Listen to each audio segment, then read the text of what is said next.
Hello everyone and welcome to the HCBB Fielding Guide. We're going to discuss everything ranging from the 3 rules of fielding, where to position, and how to use hotkeys. Let's get started. So let's go and jump right into rule number 1, which is to never use shift lock. Using shift lock will cause you to take bad routes towards the ball and will overall make you a lot slower. Only use shift lock, however, to position yourself to face the infield. You can do this by clicking on and off. Getting right into rule number 2 now, always back up first when the ball is hit. Doing this will allow you to react much easier to where the ball is going.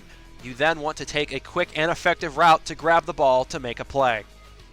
Moving on to rule number 3 and the final rule, to keep your camera all the way zoomed out. This will allow you to also react to where the ball is going. It'll also help you to make great routes. Being able to see around you is key when fielding. We are now going to jump into base positions. We'll start with first base right around here. Right here is pretty fine. One of the easiest positions to play at. Moving on now to second base. You're going to want to make sure you're lined up behind this crevice here and your feet are in the grass. However, when there is a double play situation in effect, you're going to want to move up right to the edge of it. Moving on to shortstop, one of my favorite positions in the game. It is basically a mirrored version of second base. You're going to line yourself up with that crevice right there. Same thing as second. And when a double play is in effect, you move right up to the edge of the dirt.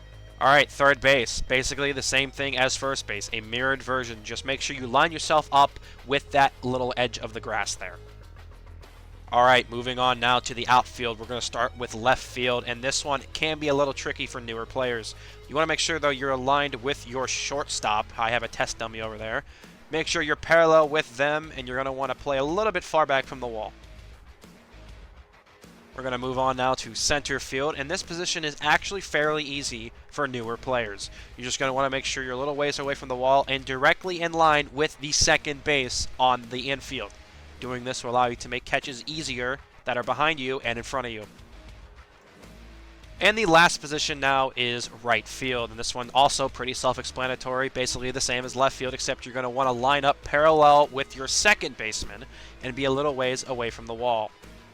So before we get into the final part of this guide, I'm going to tell you how to dive for the ball. You press space, and you can make amazing acrobatic catches just like this one. Now in this next clip, I'm going to throw in a ball from the outfield. I'm going to catch this like so, select my base, so I'll press 2 on my keyboard, and then I'll hold left click to release to throw.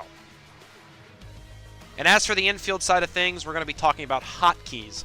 We're going to select 1, 2, 3, and 4 on my keyboard like so, and these are going to select the base for us to automatically throw to.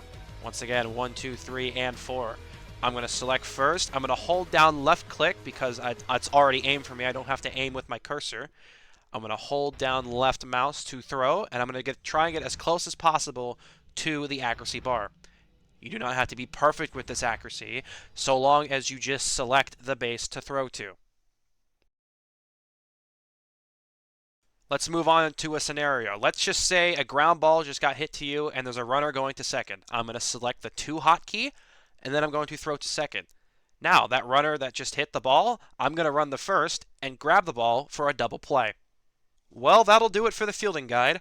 I hope these tips will help you wherever you play, in league games or in public servers. I strongly encourage you to pass these tips on to newer players who might struggle to understand how fielding works. Thanks for watching, and good luck in your future careers.